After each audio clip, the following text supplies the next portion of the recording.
Don't forget our gift cards at RitaYanez.com, and so am I. Under your bed. Turn on the light! Turn on the light! Turn on the light!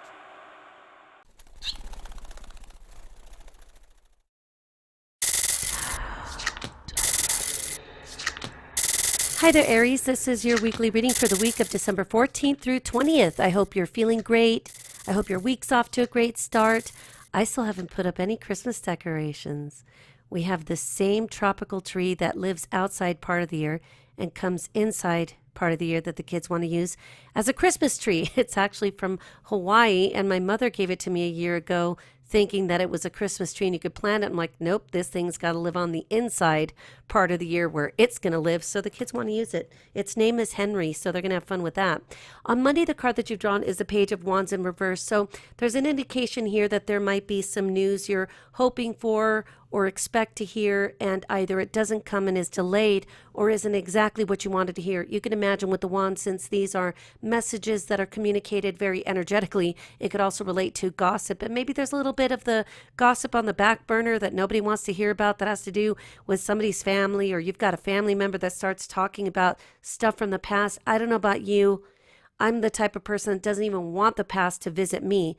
If it's not in a photo album or in somebody's old slideshow, I don't even want to know about it. So on Monday, the reason why I think this could be a little disruptive is that we've got the Sun in Sagittarius, your solar ninth house, squaring Jupiter and Virgo, your solar sixth house. The sixth house has to do with the workaday sector, has to do with your health, the routines and habits that you effectively do or are committed to every day. And the ninth house, of course, is that house of spirituality, higher learning, legal matters, things such as this. So with that in mind, there could be the element of some news that you were hoping to hear about, a settlement, or some news you hope to never hear about that involves the legal system, and it could have to do with your job, that perhaps there's some news that you thought you were going to receive a bonus, that you were hoping to hear this news, of course, for the obvious holiday season, at least here in the United States, and you don't get that news, or there's some other indication that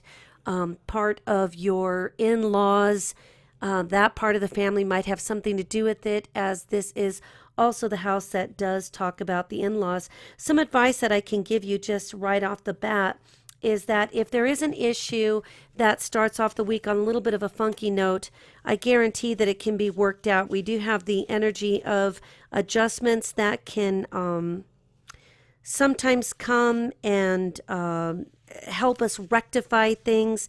It could also be that there is a legal situation that just needs a little more time to work itself out. So I wouldn't get too upset over this. On the same day, we've got Mercury in Capricorn, your solar 10th house of career and profession, sextiling Neptune in Pisces, your 12th house. So there's an opportunity here to, especially as it relates to this news that may not be the best about your career, to somehow compensate with the idea that there is something about your past or some past experience or something that you didn't do, couldn't, wanted to do in terms of your career. And remember that this could also relate to your children, your grandchildren, if they're of age enough to have a career, and the same, or maybe they're the ones that are going through some shift in their higher education. Maybe they're in college and they want to take a break and they're burning out. And so there is some element here where You want to make sure that you're not living vicariously through that generation beneath you or a couple of generations below, like a grandchild situation, that kind of thing. But if this is your personal situation, maybe you're feeling like, you know what,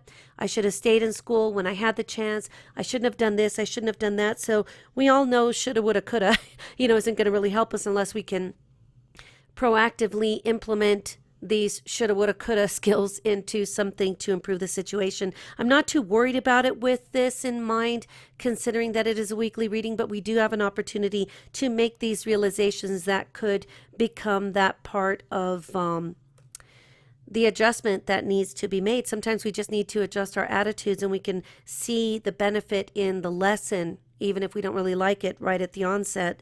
But also remember that Mars and Libra is still challenging Uranus and Aries. We'll talk about that for tomorrow's card. Tuesday, we have the Queen of Swords. And the Queen of Swords is a type of energy that we don't want to mess with her, if at all possible, because it's not that she's difficult. She is just somewhat hardened by her own experiences. She could be a little battle weary, but it's translated, or we interpret it, I should say, as she is just a little hard and cold and bitter. But she's not really those things. If you get to know her, you'll realize that she's just learned lessons that other people haven't. Maybe in her youth, she's already had a divorce, or she's on the path to a divorce. So if there's a woman that figures prominently in your life, you may consider those options as well. Now, considering also that I mentioned that Mars in Libra, your solar 7th house of partnerships, I will think that there's going to be a small portion of you that are going to be going through a divorce, or maybe the initial stages of, if this doesn't change, the divorce is going to happen, or if we can't get along, if we can give counseling another try, and if it doesn't work out, we're going to shake hands, we're going to walk away from this as friends, which is always the best potential for your children's best interest and for everyone's health, psychologically and emotionally, and sanity, even, to not go through long and drawn out protracted arguments, which it doesn't have to be that way. There's always going to be people that act this way. There's nothing you could do about it. At that point, you'd have no way to move forward without having to at least answer to those challenges in court. But remember, it doesn't have to be this way. We have Venus in Scorpio, your solar 8th house, sextiling Pluto and Capricorn, again, that 10th house. So, it would behoove you to try to work things out if you are divorcing, because this could impact you financially without a doubt, quite obviously speaking, especially if you're the one that is the main breadwinner.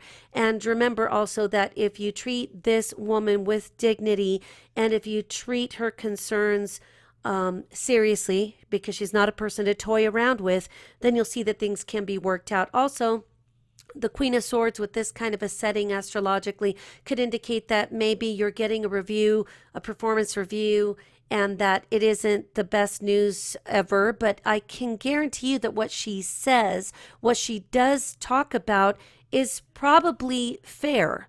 So it might be a little harsh at first, or it may be a little difficult to swallow, but if you think about this, she's probably giving you a fair assessment in order to help yourself, or to save yourself, or to, get things under control. It's very rare that I ever see an Aries out of control, except when they're younger, and of course we'd have to look at natal charts and other elements that could give us a more clear picture about a person, which of course I can't see from my vantage point. But considering that she is present, and that she is being activated in the context of an air sign in Libra, the 7th house, I would make sure that I treat her, no matter who she is, with dignity, and to treat her with all seriousness. Don't take what she's saying lightly, because she does mean business.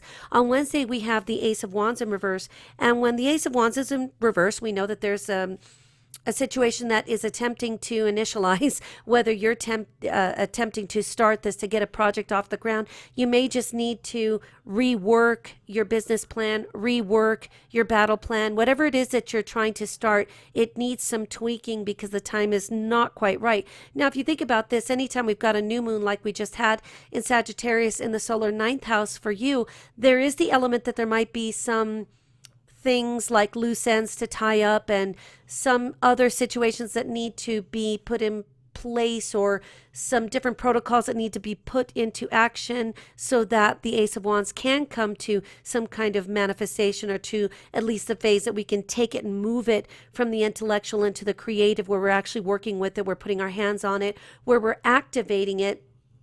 And the ninth house for you, by the way, is a fire house. And of course, if your rising sign is Aries, most especially, or if you do know that your first house begins with Aries, this would be much more paramount to keep in mind that action has to be taken. But as soon as we understand what it is that intellectually the seventh house, Libra, an air sign, needs to be corrected, then you can more readily manifest what it is that you're trying to do.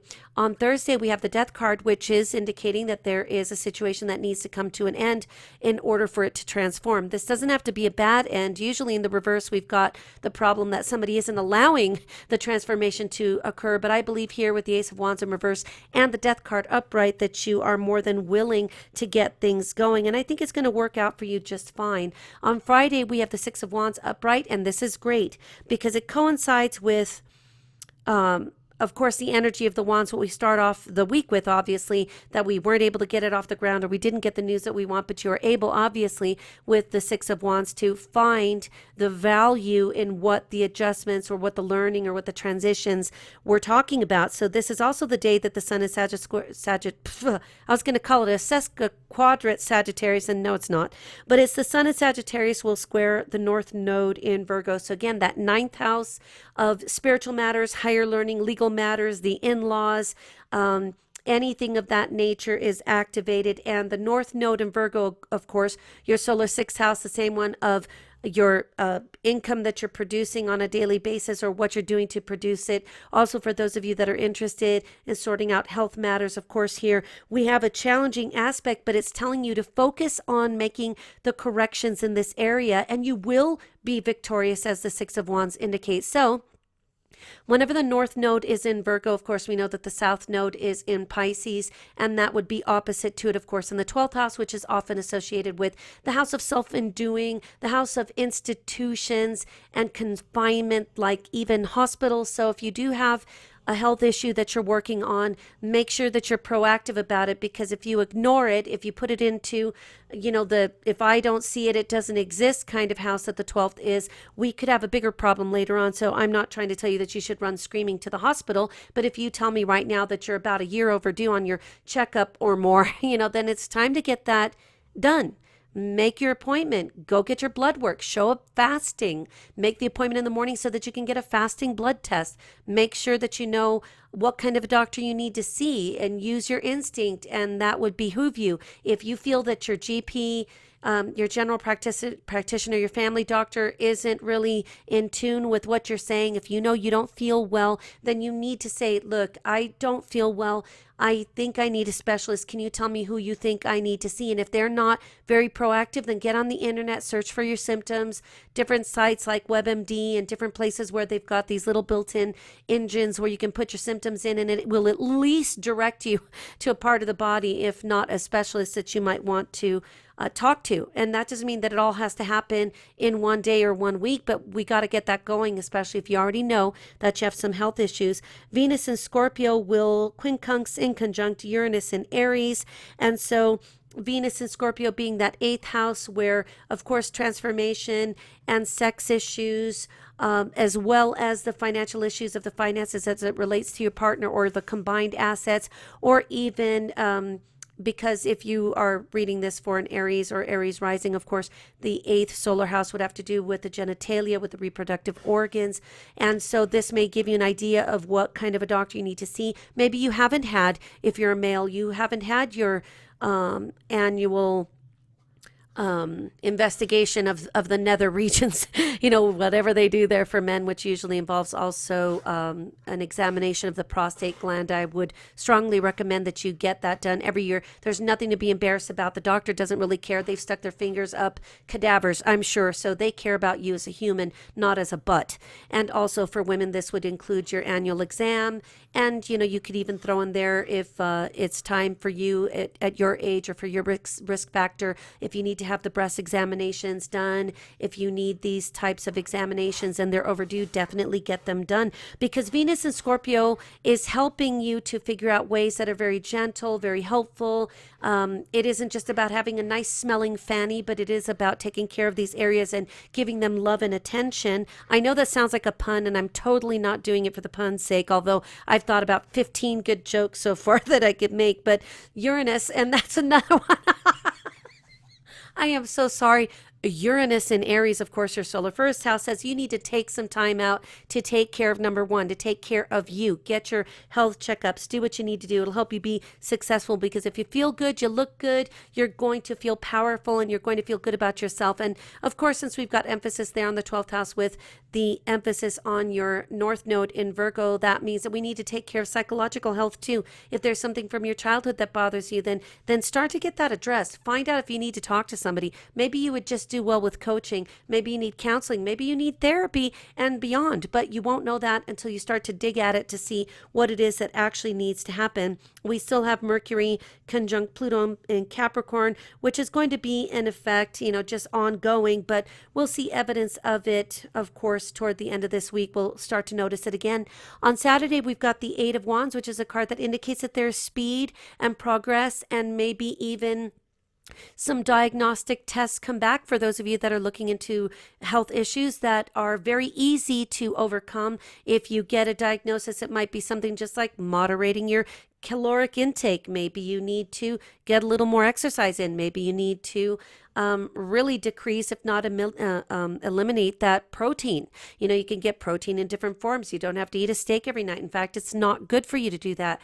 Once in a while as a treat, I suppose, but there are very easy remedies here that we see that are going to become potentials for speeding up, improving your health, and maybe even improving your job. If the news that you get from, let's say, this Queen of Wands is that you need to improve this, improve that, maybe your record keeping, maybe the notes that you take on the job, maybe your function, maybe your tardy issues, whatever those are, it looks like it's very easy to overcome and to correct and feel great about it. And then also you can set the example for other people that need to shore up what's going on in their work habits so that they can do better as well. And also we'll start to see the Mercury squaring Uranus again being activated. This will be also talking about your job, talking about how you value yourself. Are you contributing to your own happiness and to your own sense of well-being with the job that you do? Or do you need to really think about a different avenue or take on your career? Maybe do the same job at a different location. You'd feel better about yourself because there's obviously something here that is a challenge. Maybe you just are not feeling well because every time you work in this one location, you finally realize that it's their fluorescent lighting, the fluorescent tubes are not the kind that are intended to work under for extended hours. I think most places have caught on to this, but I'm sure that there are pockets in the world where they don't give a crap what kind of tubes they've got up in there, but there are fuller spectrum lights that mimic sunlight, so that people feel better. I'm one of those people that are very sensitive to those kinds of tubes. I can't even be in a person's house. I had a boyfriend once who had these horrific tubes, those fluorescent lights in the kitchen, and I swear I got physically ill every time I went to that house. And then I remembered that about 19 years old is when I first discovered there was something going on with my workstation, and I had fluorescent tubes right over my desk in my cubicle. And that was shortly before anyone ever talked about what these lights did to a person. So I was actually one of those people that wasn't feeling well. I felt constantly tired, drained, depressed. I would feel great on the way to work, and then I'd feel depressed by the time I went home. And it wasn't just the people I was working with, because I worked with a group of women that were just amazing and kept me in stitches all day. Also, we have Venus trining Chiron in Pisces. So Venus in Scorpio, your 8th house, trining Chiron in Pisces, that there is a light at the end of the tunnel, and it's actually quite healing. And there could be some remedies that are easily implemented by just, for example, putting your childhood into perspective and understanding that everybody did the best they could. Even if they did the world's worst god-awful job of raising any human being, and they should never have even raised monkeys, that's where you're able to get that healing in. Also, we have Uranus Uranus in Aries, which Uranus being retrograde, and Pluto retrograde in Capricorn, of course. We're going to see a little bit more emphasis of this until about March 19th. And here at the end of the week as well, we've got the Hangman in reverse. And this is giving us the idea that maybe looking at things from a different point of view would really help you out. You know, even if it is the proverbial wounded child, which is really a thing, and or maybe putting a past relationship in perspective, or if you have to look at a present relationship and put it into perspective, that you'll start to understand what it is that needs to happen in order for everybody to move forward. If you're one of the people that's going to write me to say, Rita, you don't get it. My wife just said she's filing for divorce and I'm on another continent working. And then I'm going to say, and you know what? You need to look at this from her perspective, look at it from everybody else's point of view, even if you don't appreciate it, even if you don't agree with it, even if you don't like it, but understand that everybody's going to have their own perspective and you can only do so much to try to stave this off or try to prevent it totally. And even as such, if we understand that things won't go easily from here on out, because we're going to start to feel Mercury's retrograde shadow movements, we're going to start to feel these things slowing down. It's actually a good thing for you because it'll help you think about all of these things to sum them up. It doesn't mean that you have to spend a month in a cave, you know, just nibbling on some kind of grain or something. You know, you can do this actively every day. It doesn't have to just stay there because you're thinking about it. It doesn't mean that some kind of lethargic period of time is going to start. Mercury conjunct Pluto here is still going to give us the opportunity, the pause, if you will, to dig for these answers that we need in order to feel better about everything that we're doing in our lives. So with that said, I know that's a lot of information, but you know, I'm very verbose and I'm just so pun oriented. I'm sorry about Uranus, you know, get yourself checked out.